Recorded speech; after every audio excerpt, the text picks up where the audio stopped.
नमस्कार मित्रों, ताजा समाचार सुनने के लिए मेरे न्यूज चैनल को सब्सक्राइब कर लीजिए।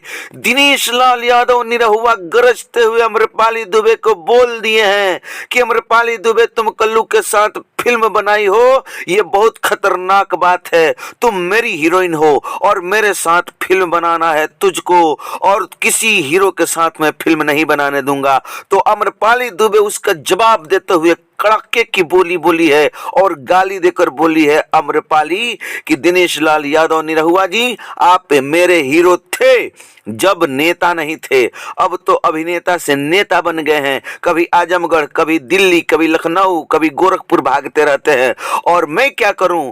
गाली देते हुए अम्रपाली दिनेश लाल यादव को बोली है कि मैं कल्लू के साथ फिल्म बनाई हूं और किसी अन्य हीरो के साथ बनाऊंगी, आपका क्या है। इसके बीच में आप कुछ भी बोलेंगे तो मैं बहुत खतरनाक जवाब दूंगी। देखिए मित्रों, अब क्या होता है। जैसे भी आगे समाचार कुछ मिलेगा जरूर बताएंगे। तब तक बने रहिए मेरे न्यूज़ चैनल के साथ। धन्यवाद।